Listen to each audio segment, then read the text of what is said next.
My name is Madison. I am 28 years old. And a few weeks ago, my father accidentally sent me the kind of video that ruins any doubt about where you really stand in your own family. I had just gotten home from a late shift, still wearing my professional attire, when my phone buzzed on the kitchen island. It was a notification from my dad, Jeffrey, just a simple video icon. I did not think twice. Have you ever felt like the invisible one in your own family? Like you were just a tool for someone else to use?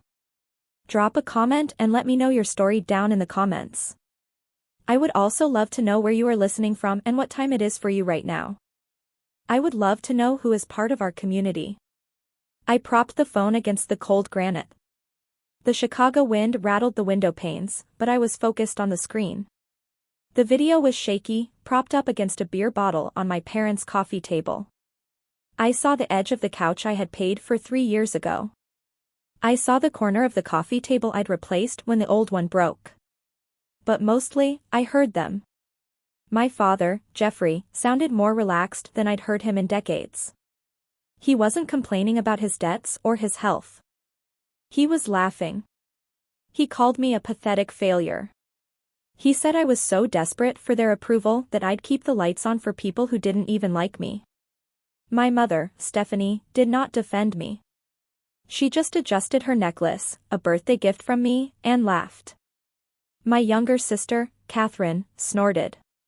She said I should be grateful to be useful for once, because at least I was a reliable cash cow good for paying everyone's bills. They were not whispering. They were comfortable.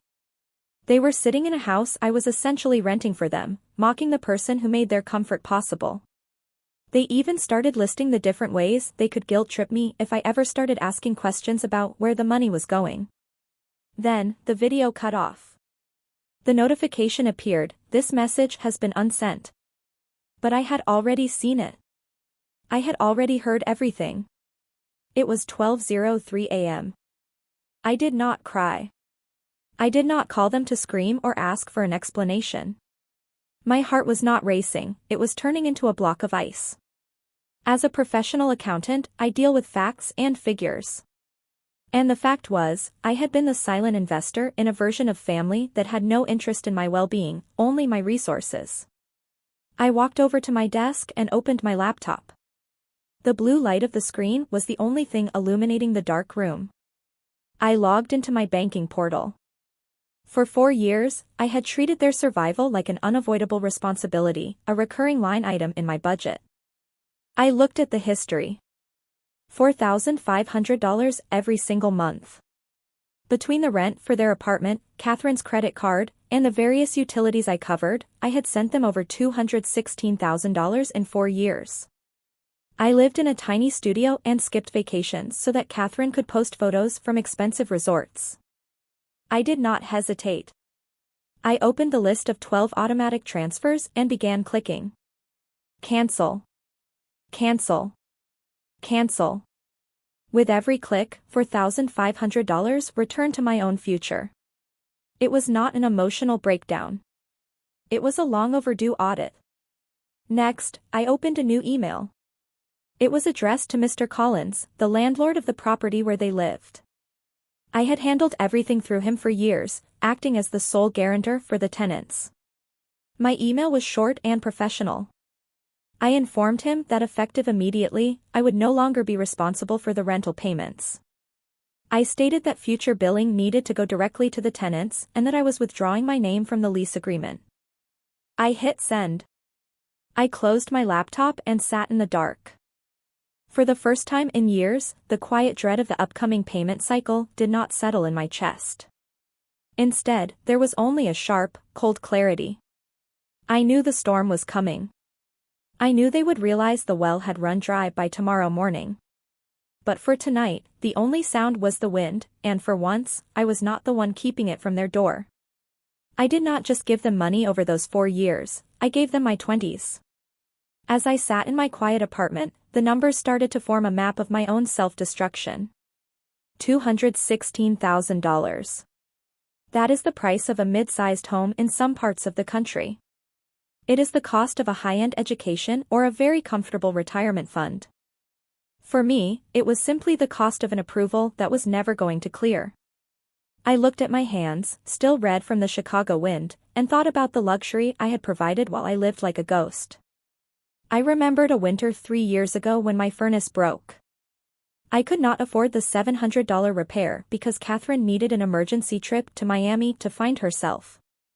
I slept in 3 layers of sweaters and used a space heater that made my electric bill spike, all while she posted photos of herself sipping cocktails on a white sand beach. Back then, I told myself it was fine. I told myself that being the reliable one was my identity. But sitting here now, I realized I was caught in something far more sinister than just family loyalty. I had been living in a house of mirrors where every reflection told me I was responsible for their failures. It's a psychological trap called learned helplessness. For years, I was like a prisoner in a cage with the door wide open, but I never tried to leave because I had been trained to believe the world outside would collapse without me holding up the bars. My father had spent 2 decades meticulously installing those bars, one guilt trip at a time. He made me believe my only value was my utility. If I was not solving a problem, I did not exist. If I was not paying a bill, I was not family. This is the invisible chain of the survivor. When you grow up in a household where love is a currency, you spend your whole life overdrawing your own emotional bank account just to stay in good standing. You become an expert at anticipating their needs while completely ignoring your own. I had been an accountant for their lives while my own balance sheet was drowning in red ink. I lived on ramen and generic coffee so Stephanie could have her designer necklaces and Jeffrey could pretend he was still the man he used to be. The video did not just show me their cruelty, it broke the spell. It showed me that the cage door was not just open, the cage itself was an illusion. They did not need me to survive, they needed me to remain small so they could feel big. My compassion had been a luxury they'd overdraft for years, and tonight, I was finally closing the account.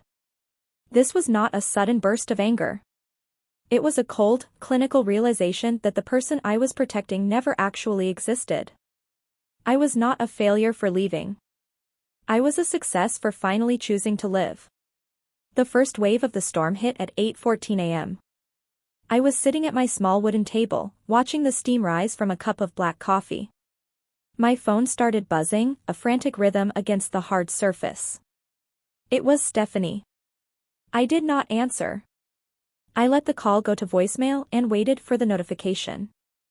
Her voice was exactly what I expected, thin, wavering, and layered with the kind of practiced grief she used to get her way. She did not ask how I was. She did not mention the video. She spoke only of the catastrophe at home. She told me the rent hadn't been processed and that they were being threatened with late fees. She asked if there was a glitch with my bank, her voice cracking at all the right moments to ensure I felt the weight of her distress. To her, this wasn't a choice I'd made, it was a technical error I needed to fix immediately. 10 minutes later, the messages from Catherine started. They were not soft. They were jagged shards of entitlement.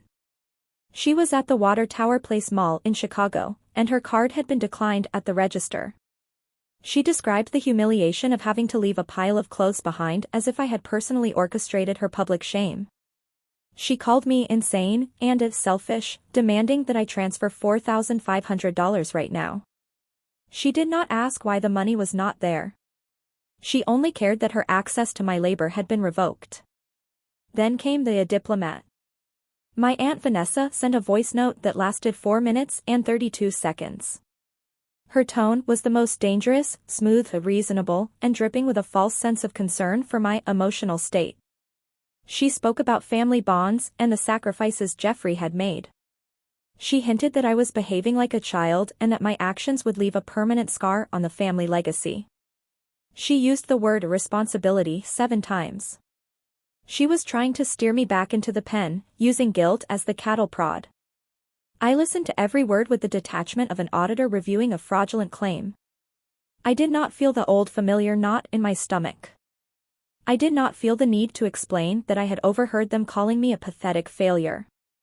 Their rage only confirmed the audit results. They did not love me, they loved the $4,500 I provided every month. I picked up my phone, held down the power button, and watched the screen fade to black. The silence that followed was heavy and beautiful. The Chicago wind continued to howl outside, but inside, the noise had finally stopped. I finished my coffee, looking out at the gray skyline, and realized that for the first time in my life, I was the only person I was responsible for. I had canceled their subscription to my life, and I was finally enjoying the silence. A few days later, I sat across from Marcus in a quiet corner of our firm's library. Marcus isn't just a colleague, he's one of the sharpest forensic attorneys in Chicago. I had handed him a stack of digital files and a specific request: audit my family. I needed to see the numbers they weren't showing me. The blue light of his tablet reflected in his glasses as he scrolled through the title search results I had asked him to run on my parents' assets. Madison, he said, his voice dropping to that low, serious register he used for criminal discovery. We need to talk about the house. For years, my father had used the childhood home as his primary leverage. It was a modest place in the suburbs, but he'd always told me it was my safety net. He said it was the one thing he was keeping for me, a reward for my loyalty. I looked at the screen. Marcus turned toward me. The deed had not been in my father's name for 3 years. Jeffrey had sold the property for $320,000 while I was working double shifts to pay his emergency medical bills. He hadn't just lied about the house, he had sold my history to fund a life he could not afford, all while letting me pay his current rent. But that wasn't the kill shot. Marcus pulled up a second set of documents, records from a private education trust my grandmother had established for me when I was a toddler. It was supposed to be $50,000, a fund I'd planned to use for my master's degree eventually. I had never touched it, thinking it was my last resort. The account was emptied 14 months ago, Marcus said, sliding a printed withdrawal slip across the mahogany table. I looked at the signature line. My name was written there in a fluid, confident hand. To any bank teller, it would have looked legitimate. But as an accountant, I noticed the weight of a stroke. I noticed the slight hesitation in the curve of the M. It was my name, but it was not my hand. My father hadn't just been bon rut, he had committed a felony. He had sat at that coffee table, propped his phone against a bottle, laughed at my apathetic nature, and then used a pen to steal my entire future. This is forgery, Madison, Marcus said, his tone clinical. In the state of Illinois, for an amount over $10,000, this is a Class 3 felony. We're not talking about a family dispute anymore. We're talking about a criminal investigation. I did not flinch.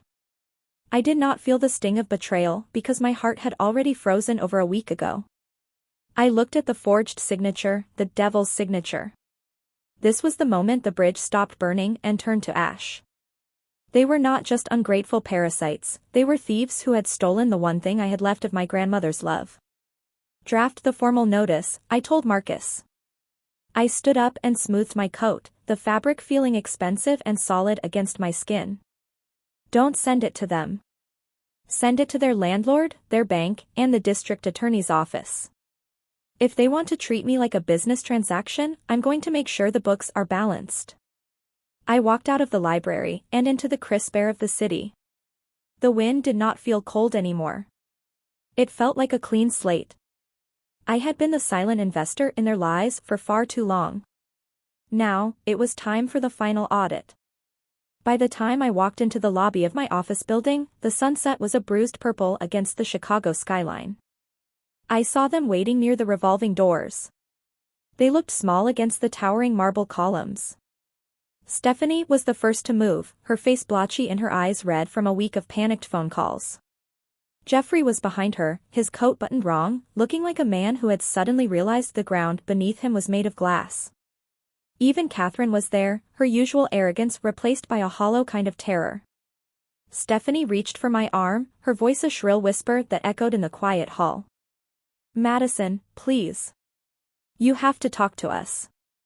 Mr. Collins came by. He said the lease is terminated. We have nowhere to go.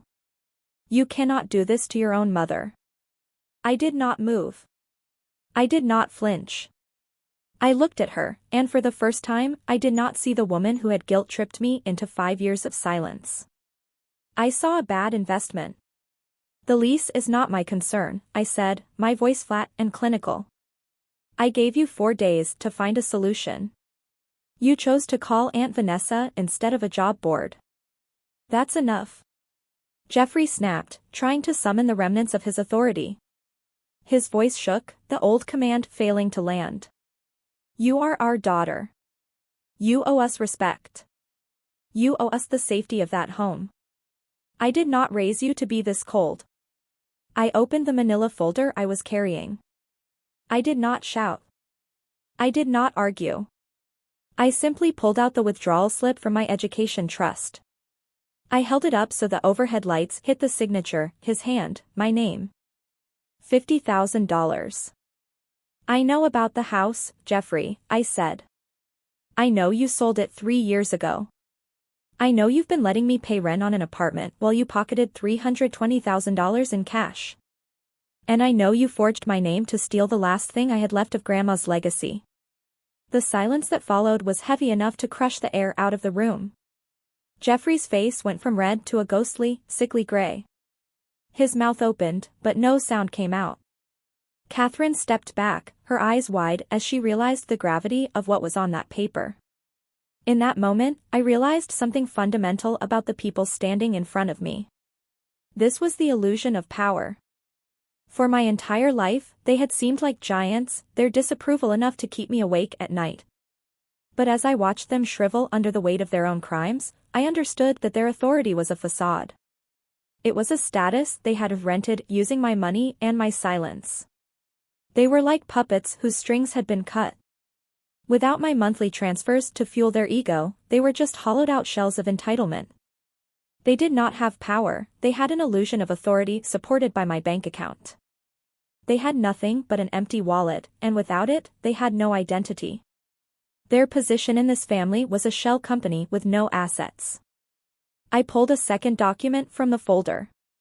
It was a formal copy of the eviction notice, alongside a notice of a criminal complaint for forgery.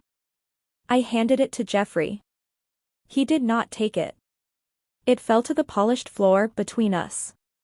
You have 7 days to vacate the apartment, I said.